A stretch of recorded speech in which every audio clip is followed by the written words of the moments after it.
ಇದು secret tour copy report ವಿಶೇಷ. ನಾನು ರಮಾಕಾಂತ್. ವೀಕ್ಷಕರೇ, ನಮ್ಮ ಶಾಸಕರು ಪದೇ ಪದೇ ವಿದೇಶಿ ಪ್ರವಾಸಕ್ಕೆ ಹೋಗ್ತಾ ಇರ್ತಾರೆ. ವಿದೇಶಿ ಪ್ರವಾಸಕ್ಕೆ ಹೋಗಿ ಬಂದು ಏನ್ ಮಾಡ್ತಾರೆ ಅನ್ನೋ ಪ್ರಶ್ನೆ ನಾವು ಪದೇ ಪದೇ ಕೇಳ್ತಾನೆ ಇರ್ತೀವಿ. ಆದ್ರೆ ಎಲ್ರಿಗೂ ಗೊತ್ತಿರತಕ್ಕಂಥ ಸಂಗತಿ ಅಂತ ಹೇಳಿದ್ರೆ ಇವರು ಮೋಜು ಮಸ್ತಿ ಮಾತ್ರ ವಿದೇಶಿ ಪ್ರವಾಸಕ್ಕೆ ಹೋಗ್ತಕ್ಕಂಥದ್ದು, ಅಲ್ಲಿಂದ ಬಂದು ಇವರು ಏನೂ ಮಾಡೋದಿಲ್ಲ ಅಂತ ಹೇಳಿ ಇದಕ್ಕೆ ಸಂಬಂಧಪಟ್ಟಂತೆ ಜನಶ್ರೀಯಲ್ಲಿ ವಿಸ್ತೃತವಾಗಿ ಒಂದು ವರದಿ ಕೂಡ ಪ್ರಸಾರವಾಗಿತ್ತು. ಈ ವರದಿಯಿಂದ ಕೆಲ ಶಾಸಕರು ಎಚ್ಚೆತ್ತುಕೊಂಡಂತೆ ಕಾಣ್ತಾ ಇದೆ ಮತ್ತು ವಾಡಿಕೆಯಂತೆ ಸಭಾಧ್ಯಕ್ಷರಿಗೆ ಪ್ರತಿ ಬಾರಿ ವಿದೇಶಿ ಪ್ರವಾಸಕ್ಕೆ ಹೋಗಿ ಬಂದಾಗಲೂ ಕೂಡ ಇವರು ವರದಿಯನ್ನ ಸಲ್ಲಿಸ್ತಾನೆ ಬರ್ತಾ ಇದ್ದಾರೆ. ಆದ್ರೆ ಆ ವರದಿಯಲ್ಲಿ ಏನಿದೆ ಅಂತ ನೋಡಿದ್ರೆ ನಿಜಕ್ಕೂ ಅದು ನಗೆಪಾಟಲು. 5ನೇ ಕ್ಲಾಸ್ ಮಗು ಕೂಡ ಅದಕ್ಕಿಂತ ಚೆನ್ನಾಗಿ ಬೆಂಗಳೂರಲ್ಲೇ ಕುಳಿತುಕೊಂಡು ವರದಿಯನ್ನ ಬರೀಬಹುದಾಗುತ್ತೆ. ಅಷ್ಟರ ಮಟ್ಟಿಗೆ ಆ ವರದಿ ಇರತಕ್ಕಂಥದ್ದು. ಆ ವರದಿಗೆ ಸಂಬಂಧಪಟ್ಟಂತೆ ನಾನು ಚರ್ಚೆನ ಕೂಡ ಶುರು ಮಾಡ್ತೀನಿ. ಚರ್ಚೆ ಶುರು ಮಾಡಲಿಕ್ಕಿಂತ ಮುಂಚಿತವಾಗಿ ಯಾರ್ಯಾರು ಈ ಒಂದು ವರದಿಯನ್ನು ಸಬ್ಮಿಟ್ ಮಾಡಿದ್ದಾರೆ, ಈ ಸಲ ಟ್ರಿಪ್ ಹೋಗಿ ಬಂದಂಥವರು, ಅವರ ವರದಿಯಲ್ಲಿ ಏನಿದೆ ಅದು ನೋಡೋಕ್ಕಿಂತ ಮುಂಚಿತವಾಗಿ ಮೊದಲಿಗೆ ವಿದೇಶಿ ಪ್ರವಾಸಕ್ಕೆ ಹೋಗಿದ್ದಂಥವರು ಯಾರ್ಯಾರು ನೋಡೋಣ. ರಮೇಶ್ ಕುಮಾರ್ ಅವರು ಹೋಗಿರತಕ್ಕಂಥದ್ದು, ವಿಧಾನಸಭೆ ಸದಸ್ಯರು, ಇನ್ನು ಅಧ್ಯಕ್ಷರು, ಈ ಒಂದು ಪ್ರವಾಸ ಸಮಿತಿಗೆ ಅವರೇ ಅಧ್ಯಕ್ಷರಾಗಿದ್ರು. ವೆಂಕಟೇಶ್ ಹೋಗಿದ್ರು, ಸದಸ್ಯರು. ಹಂಪನಗೌಡ ಬಾದರ್ಲಿ ಇವರು ಕೂಡ ಸದಸ್ಯರಾಗಿದ್ರು. ಅವರು ಕೂಡ ಈ ವಿದೇಶಿ ಪ್ರವಾಸಕ್ಕೆ ಹೋಗಿ ಬಂದಿದ್ದಾರೆ. ಒಟ್ಟಿನಲ್ಲಿ ನಮ್ಮ ಈ ರೀತಿಯಲ್ಲಿ ಸಾಕಷ್ಟು ಹೆಸರುಗಳನ್ನ ನಾನು ಹೇಳ್ತಾ ಹೋಗ್ತೀನಿ. ಬಿ ಎ ಬಸವರಾಜ್ ಹೋಗಿದ್ದಾರೆ, ಆನಂತರ ಎಚ್ ಪಿ ಮಂಜುನಾಥ್ ಅವರು ಹೋಗಿದ್ದಾರೆ, ಡಾಕ್ಟರ್ ರಫೀಕ್ ಅಹಮದ್ ಎಸ್ ಇವರು ಕೂಡ ಹೋಗಿರತಕ್ಕಂಥದ್ದು, ಮಾನಪ್ಪ ಡಿ ಬಜ್ಜಲ್ ಇವರು ಕೂಡ ಈ ಒಂದು ಪ್ರವಾಸಕ್ಕೆ ಹೋಗಿದ್ರು. ಅನಂತರದಲ್ಲಿ ಬಸವರಾಜ ಬೊಮ್ಮಾಯಿ ಅವರು ಸದಸ್ಯರು, ಇವರು ಕೂಡ ಹೋಗಿದ್ದಾರೆ. ಸಿಎನ್ ಬಾಲಕೃಷ್ಣ ಇವರು ಕೂಡ ಹೋಗಿರ್ತಕ್ಕಂಥದ್ದು. ಅಂದ್ರೆ ಇವರೆಲ್ಲರೂ ಕೂಡ ಈ ಒಂದು ಪ್ರವಾಸಕ್ಕೆ ಹೋಗಿದ್ದಾರೆ. ಇನ್ನು ಈ ಶಾಸಕರುಗಳು ಯಾವ ದೇಶದ ಪ್ರವಾಸಕ್ಕೆ ಅಂತ ಹೇಳಿ ಹೋಗಿ ಬಂದಿದ್ರು, ಆ ಕಡೆ ಕೂಡ ನಾವು ಗಮನ ಕೊಟ್ಟು ಬರೋಣ. ಈ ಶಾಸಕರುಗಳು ಹೋಗಿ ಬಂದಂತಹ ದೇಶಗಳು ಅಂತ ಹೇಳಿದ್ರೆ ಇವರು ಜಪಾನ್ಗೆ ಹೋಗಿದ್ದಾರೆ, ಅನಂತರದಲ್ಲಿ ಚೀನಾಗೆ ಹೋಗಿದ್ದಾರೆ, ಆನಂತರದಲ್ಲಿ ಥೈಲ್ಯಾಂಡ್ ಪ್ರವಾಸವನ್ನು ಮಾಡಿದ್ದಾರೆ, ಮಲೇಷ್ಯಾ ಪ್ರವಾಸಕ್ಕೆ ಕೂಡ ಹೋಗಿರ್ತಕ್ಕಂಥದ್ದು, ಇನ್ನು ಸಿಂಗಾಪುರಕ್ಕೆ ಕೂಡ ಹೋಗಿ ಬಂದಿದ್ದಾರೆ. ಇಷ್ಟು ದೇಶಗಳಿಂದ ಇಷ್ಟು ಶಾಸಕರು ಪ್ರವಾಸ ಮಾಡಿ ಮುಗಿಸಿ ಬಂದ ಮೇಲೆ ಏನ್ ಮಾಡಿದ್ರು ಅಂತ ನೋಡಿದ್ರೆ ಇಲ್ಲಿವರೆಗೂ ಎಷ್ಟು ಮಟ್ಟಿಗೆ ಯಾವ್ಯಾವ ಯೋಜನೆಗಳನ್ನ ಇಂಪ್ಲಿಮೆಂಟ್ ಮಾಡಿದ್ದಾರೋ ಭಗವಂತನೇ ಬಲ್ಲ ಅದನ್ನ. ಆದ್ರೆ ಇವರು ಕೊಟ್ಟಿರ್ತಕ್ಕಂಥ ವರದಿ ಮಾತ್ರ ನಿಜಕ್ಕೂ ನಾಚಿಕೆಗೇಡಿನ ವರದಿ ಅಂತ ಹೇಳಬಹುದಾಗುತ್ತೆ. ಒಂದು ನಗೆಪಾಟಲಿಗೆ ಈಡಾಗ್ತಕ್ಕಂಥ ಒಂದು ವರದಿ ಅಂತ ಕೂಡ ಹೇಳಬಹುದಾಗುತ್ತೆ. ಇವರು ಕೊಟ್ಟಿರ್ತಕ್ಕಂಥ ವರದಿಗಳು ಮುಖ್ಯವಾಗಿ travelchina.com ಮತ್ತು globaltime.com ಎನ್ನುವ ಒಂದು ವೆಬ್ಸೈಟ್ ನಲ್ಲಿರತಕ್ಕಂಥ ಒಂದು ಮಾಹಿತಿಯನ್ನ ತರ್ಜುಮೆ ಮಾಡಿದ್ದಾರೆ.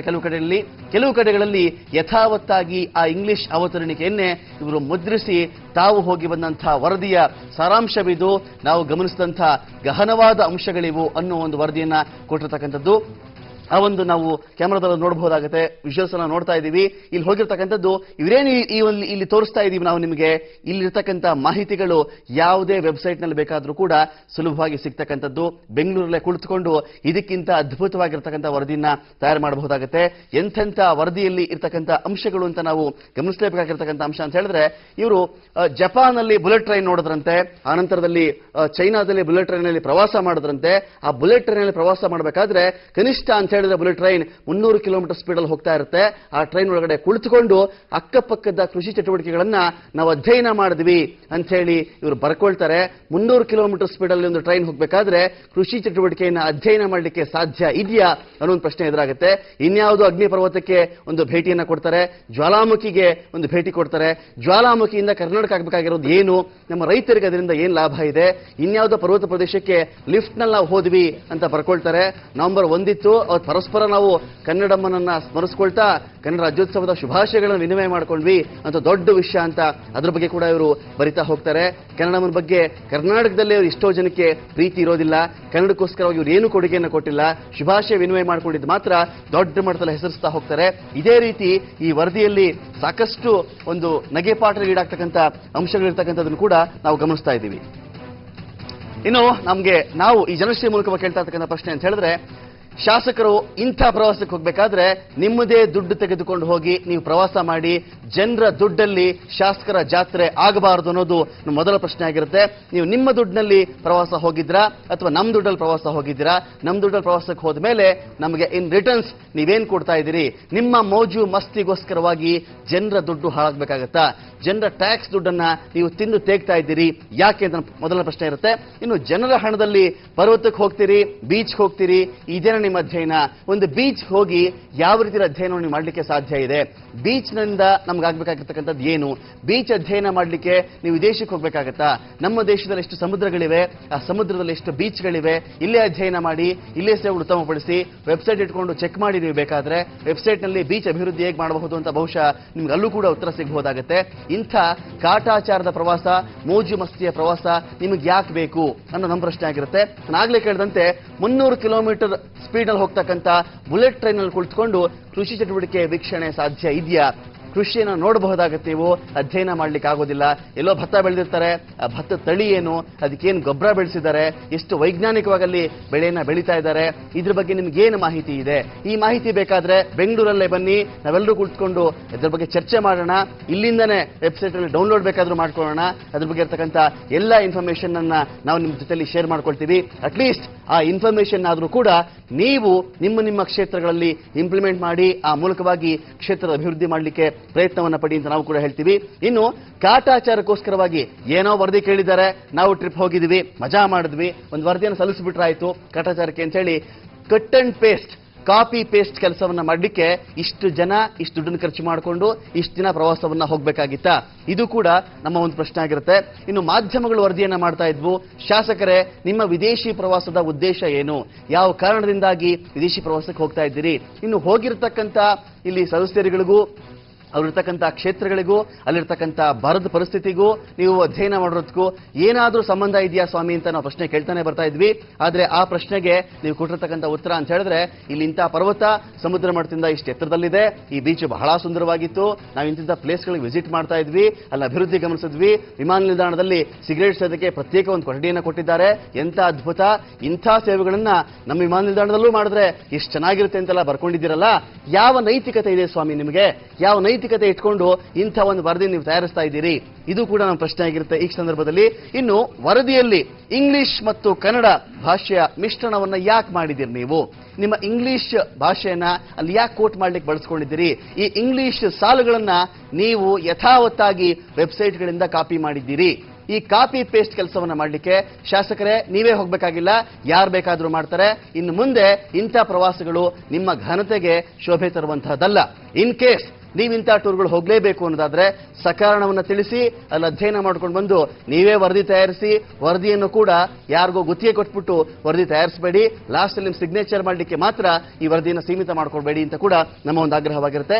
ಇನ್ನು ವೆಬ್ಸೈಟ್ಗಳಿಂದ ಕದ್ದು ಬರೆಯೋಕ್ಕೋಸ್ಕರವಾಗಿ ನೀವು ಈ ಒಂದು ಪ್ರವಾಸವನ್ನ ಮಾಡಬೇಕಾಗಿತ್ತಾ ಅಂತ ಕೂಡ ನಮ್ಮ ಒಂದು ಪ್ರಶ್ನೆ ಆಗಿರುತ್ತೆ. ಆ ನಂತರದಲ್ಲಿ ಚೀನಾದ ಏರ್ಪೋರ್ಟ್ ನೋಡಿ ನೀವು ಏನನ್ನ ಅಭಿವೃದ್ಧಿ ಮಾಡ್ತೀರಿ? ಚೀನಾ ಏರ್ಪೋರ್ಟ್ ಬಗ್ಗೆ ತಿಳ್ಕೊಳ್ಬೇಕು ಅಂತ ಹೇಳಿದ್ರೆ ಸಾಕಷ್ಟು ವೆಬ್ಸೈಟ್ಗಳಿವೆ, ಫೋಟೋ ಸಿಗುತ್ತೆ ಬೇಕಾದ್ರೆ ನಿಮಗೆ ಯೂಟ್ಯೂಬ್ ಇದೆ, ಅದನ್ನ ಡೌನ್ಲೋಡ್ ಮಾಡ್ಕೊಳ್ಳಿ, ಅಲ್ಲೇನು ಸೇವೆಗಳಿರ್ತವೆ, ಯಾವ ರೀತಿ ಅಲ್ಲಿ ಅಭಿವೃದ್ಧಿ ಆಗಿದೆ ಅಂತ ಹೇಳಿ. ಇದೆಲ್ಲವನ್ನು ಬಿಟ್ಟು ನೀವು ಟೂರ್ಗೆ ಹೋಗಿ ನಿಮ್ಮಿಂದ ಇದನ್ನು ತಿಳ್ಕೊಳ್ಳುವಂತ ತಪ್ಪನ್ನ ಜನತೆ ಮಾಡುವಂತೆ ಮಾತ್ರ ದಯವಿಟ್ಟು ಮಾಡಬೇಡಿ ಅನ್ನೋದು ನಮ್ಮ ಮನವಿ ಕೂಡ ಆಗಿರುತ್ತೆ ಮತ್ತು ಆಗ್ರಹ ಕೂಡ ಆಗಿರುತ್ತೆ. ಇನ್ನು ಬರಪೀಡಿತ ಜನರು, ಒಂದು ಕಡೆಯಲ್ಲಿ ನೀರಿಲ್ಲದೆ, ದನಕರುಗಳಿಗೆ ಮೇವಿಲ್ಲದೆ ಇಲ್ಲಿ ಜನ ಸಾಯ್ತಾ ಇದ್ದಾರೆ. ಇವ್ರ ದುಡ್ಡಲ್ಲಿ ನೀವು ಪ್ರವಾಸಕ್ಕೆ ಹೋಗ್ತಿರಲ್ಲ, ಇದು ಸರಿನಾ ಅನ್ನೋದು ನಮ್ಮ ಈ ಕ್ಷಣದ ಒಂದು ಪ್ರಶ್ನೆ ಆಗಿರುತ್ತೆ. ಪ್ರವಾಸದಲ್ಲಿ ಎಷ್ಟು ದುಂದು ವೆಚ್ಚ ಮಾಡ್ತಾ ಇದ್ದೀರಿ ನೀವು? ಇದು ಯಾರ ದುಡ್ಡು? ನಿಮ್ಗೆ ಯಾರೇ ಅನುಮತಿ ಕೊಟ್ಟಿರಲಿ, ಸಿದ್ದರಾಮಯ್ಯನವರು ಕೇಳಿದ್ರೆ ಇದಕ್ಕೂ ನನಗೂ ಸಂಬಂಧ ಇಲ್ಲ, ಸ್ಪೀಕರ್ ಉಂಟು ಅವರುಂಟು ಅಂತ ಮಾತನಾಡ್ತಾರೆ. ಸ್ಪೀಕರೇ ಇದಕ್ಕೆ ಅನುಮತಿ ಕೊಟ್ಟರು ಕೂಡ ದುಡ್ಡು ಯಾರ್ದು ಸ್ವಾಮಿ? ಇದು ನಮ್ಮ ಈ ಕ್ಷಣದ ಒಂದು ಪ್ರಶ್ನೆ ಆಗಿರುತ್ತೆ. ಇನ್ನು ಉದ್ಯಮ ಸಮಿತಿಯ ಪ್ರವಾಸದಿಂದ ಉದ್ಯಮಗಳಿಗೆ ಏನಾದರೂ ಉಪಯೋಗ ಇದೆಯಾ? ಫೈನ್, ನಿಮ್ಮ ಉದ್ಯಮ ಸಮಿತಿ ಅಂತ ಹೆಸರಿಟ್ಕೊಳ್ತಾ ಇದ್ದೀರಿ, ಆ ಉದ್ಯಮ ಸಮಿತಿ ಕಡೆಯಿಂದ ನೀವು ಟೂರ್ ಕೂಡ ಹೋಗ್ತಾ ಇದ್ದೀರಿ. ಟೂರ್ ಹೋದ ಮೇಲೆ ಎಷ್ಟು ಉದ್ಯಮಗಳಿಗೆ ನಿಮ್ಮಗಳಿಂದ ಏನ್ ಕಾಂಟ್ರಿಬ್ಯೂಷನ್ ಸಿಕ್ಕಿದೆ? ಬಂಡವಾಳ ಯಾವ ರೀತಿಯಲ್ಲಿ ಆಕರ್ಷಣೆ ಮಾಡ್ತಾ ಇದ್ದೀರಿ? ತಂತ್ರಜ್ಞಾನವನ್ನು ಯಾವ ರೀತಿಯಲ್ಲಿ ಇಂಪ್ಲಿಮೆಂಟ್ ಮಾಡ್ತಾ ಇದ್ದೀರಿ? ಇದಕ್ಕೇನು ಉತ್ತರ ಇದೆ?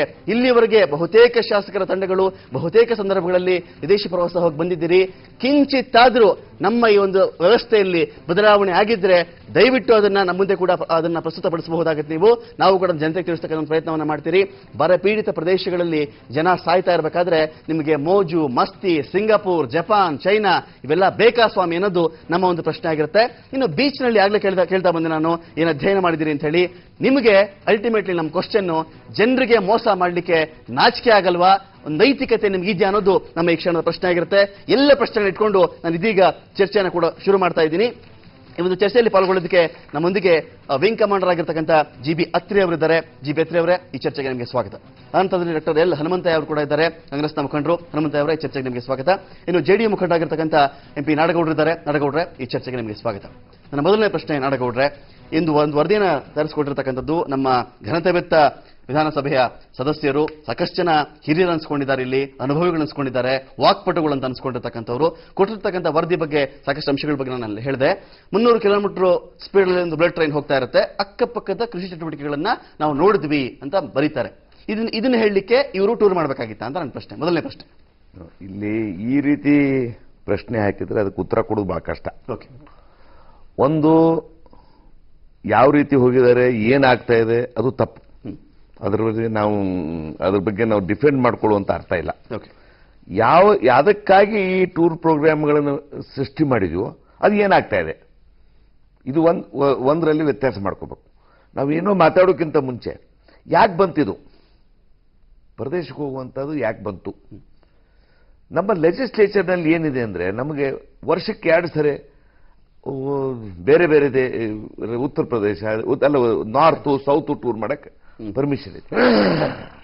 ನಾನು ನಮ್ಮಂತವ್ರು 24 ವರ್ಷ ಲೆಜಿಸ್ಲೇಚರ್ ಆಗಿದ್ದೀವಿ. ದರ್ ಸರಿ ಅದೇ ಟೂರು, ಅದೇ ರಾಮೇಶ್ವರ ಗುಡಿ, ಅದೇ ಖರ್ಜುರಾವ್, ಅದೇ ಇವೆಲ್ಲ ನಡೆದು ಅಮೌಂಟ್ ಸ್ಪೆಂಟ್ ಈಸ್ ಹ್ಯೂಜ್. ನಾವೆಲ್ಲ ವಿಚಾರ ಮಾಡಿದ್ವಿ, ಏನಿದು ನಡೀತಾ ಇದೆ, ತಪ್ಪಾಗ್ತಾ ಇದೆ, ನಾವು ಬದಲಾವಣೆ ಮಾಡಬೇಕು. ಬದಲಾವಣೆ ಮಾಡಿದೆ, ಯಾಕಂದ್ರೆ ಸುದಯದಿಂದ ನನಗೇನಾಗಿದೆ, ನಾನು ಸಣ್ಣವನಿಂದ ಅಡ್ಡಾಡಿದ್ದೀನಿ, ನಮ್ಮ ತಂದೆ ಮಂತ್ರಿ ಇದ್ರು, ಅವ್ರ ಜೊತೆ ಅಡ್ಡಾಡಿದ್ದೀನಿ. ನೀವು ದೇಶ ನೋಡೋದು, ಜಗತ್ತು ನೋಡೋದ್ರಿಂದ ನಮ್ಮ ತಿಳುವಳಿಕೆಗಳ ಬದಲಾವಣೆ ಎಷ್ಟಾಗುತ್ತೆ, ಅಷ್ಟು ಬದಲಾವಣೆ ನಾವು ಇಲ್ಲೇ ಕೂತ್ಕೊಂಡು ನಾಲೆಜ್ ಬರುತ್ತೆ. ನೀವು ಯೂಟ್ಯೂಬು ಅವು ಎಲ್ಲ ನಾಲೆಜ್ ಬರೋದ್ರ ಬಗ್ಗೆ ಇರೋದಿಲ್ಲ. ಅದಕ್ಕೆ ನಾವೇನು ಹೇಳಿದ್ವಿ, ಒಂದು ಟರ್ಮ್ನಲ್ಲಿ ಒಂದು ಪ್ರದೇಶಕ್ಕೆ ಟೂರು ಪರ್ಪಸ್ಫುಲ್ ಆಗಿ ಹೋಗ್ಬೇಕು, ನೋಡ್ಕೊಂಬರ್ಬೇಕು, ವ್ಯತ್ಯಾಸ ಆಗಬೇಕು. ಆ ವ್ಯತ್ಯಾಸ ಸಂಬಂಧ ಈ ಟೂರ್ ಪ್ರೋಗ್ರಾಮ್ ಮಾಡಿದ್ವಿ. ಆದ್ರೆ ಏನಾಗಿದೆ, ಅದನ್ನು ದುರುಪಯೋಗ ತಗೊಂಡು ಇವತ್ತು ಟ್ರಾವೆಲ್ ಏಜೆಂಟ್ಸ್ಗಳಿಗೆ ತಮಗೆ ಯಾವ ಕಾರ್ಯಕ್ರಮ ಮಾಡಬೇಕು ಆ ಕಾರ್ಯಕ್ರಮದ ಟೂರ್ ಪ್ರೋಗ್ರಾಮ್ ಆಗ್ತಾ ಇದೆ. ನೋಡಿ, ಫಸ್ಟ್ ಆಗಿ ನಾನು ರಮೇಶ್ ಕುಮಾರ್ ಅವರು ಕೂಡಿ 92 ನಾವು ನಮ್ಮ ದುಡ್ಡಿನಲ್ಲಿ we went Europe, complete Europe ನೋಡ್ಕೊಂಡ್ಬಂದ್ವಿ. ಯುರೋಪ್ ನೋಡ್ಕೊಂಡ್ ಈ ವರದಿಯನ್ನು ಕೊಟ್ಟಿರ್ತಕ್ಕಂಥದ್ದು ಕೂಡ ರಮೇಶ್ ಕುಮಾರ್ ಅವರೇ. ಬುಲೆಟ್ ಟ್ರೈನ್ ವರದಿ, ಚೈನಾ, ಸಿಂಗಾಪುರ್, ಜಪಾನ್ ವರದಿಯನ್ನು ಕೊಟ್ಟಿರ್ತಕ್ಕಂಥ ಕೂಡ ರಮೇಶ್ ಕುಮಾರ್ ಅದೇ ಸಹಿಯನ್ನು ಅವರು ಕೂಡ ಒಪ್ಪಿದ್ದೀನಿ. ಅಧ್ಯಕ್ಷರು ಸಲ್ಲಿಸಿರ್ತಕ್ಕಂಥ ವರದಿ ಇದು. ಅದೇ ನಾ ಒಪ್ಪಿದ್ದೀನಿ. ಅಲ್ಲ, ರಮೇಶ್ ಕುಮಾರ್ ಅವರೇ ಈ ರೀತಿ ಮಾಡ್ತಾರೆ ಅಂತ ಹೇಳಿದ್ರೆ ಅದಕ್ಕೆ ಉತ್ತರ ಏನು ಅಂತ ಹೇಳಿ ನಾನು ಹೇಳುವುದಂದ್ರೆ, ನಾವು ಇದು ಏನ್ ಪರ್ಪಸ್ ಆಗಿದೆ ಅದನ್ನ ಚೇಂಜ್ ಮಾಡಿ ಓಪನ್ ಆಗಿ ಹೇಳಬೇಕು. ನಾವು ವರ್ಷಕ್ಕೆ ಒಂದ್ಸರಿ ಅಧ್ಯಯನ ಮಾಡ್ತೀವಿ ಅದರ ಅಧ್ಯಯನದ ಹೆಸರು ಹಾಕ್ಬೇಕು. ಇದಕ್ಕೆ ಸಬ್ಜೆಕ್ಟ್ ಕಮಿಟಿ, ಅಧ್ಯಯನ ಕಮಿಟಿ ಅಂತ ಮಾಡ್ತಾರೆ. ಅದು ಪರ್ಪಸ್ ಇಲ್ಲ. ಟೂರೇ ಬೇಡ, ಪರ್ಪಸ್ ಇಲ್ಲ, ಟೂರೇ ಬೇಡ. ಈಗ ನಾನು ನೀವು ಹೇಳಿದ್ರಿ ನಿಮ್ ವರ್ಷ ನಿಮ್ ಖರ್ಚಲ್ಲಿ ಹೋಗಿದ್ರಿ ಅಂತ ಹೇಳಿದ್ರಿ. ಖರ್ಚಲ್ಲಿ ಹೋಗಿದ್ದೀನಿ, ಗೌರ್ಮೆಂಟ್ ಖರ್ಚಲ್ಲಿ ಹೋಗಿದ್ದೀನಿ. ನನಗೂ ಇಲ್ಲಿ ಮಾತಾಡುವಂತ ನೀವೇನ್ ಹೇಳ್ತೀರಿ ಅದಕ್ಕೆ ಅದು ನೈತಿಕವಾದಂತ ನನಗೂ ಇಲ್ಲ, ನಾನು ಹೋಗಿದ್ದೀನಿ. ಓಕೆ, ಬಟ್ ಪರ್ಪಸ್ ಸರ್ವ್ ಆಗ್ತಾ ಇಲ್ಲ ಅನ್ನೋದು ನನಗೂ ಗೊತ್ತಾಗ್ತದೆ. ಫೈನ್, ನಾನು ಮತ್ತಷ್ಟು ಮಾತನಾಡ್ತಿದ್ರ ಬಗ್ಗೆ. ಈಗ ಒಂದು ಬ್ರೇಕ್ ಇರ್ತಾ, ಬೇಕಾದ್ಮೇಲೆ ಚರ್ಚೆ ಮತ್ತೆ ಮುಂದುವರಿಯುತ್ತೆ.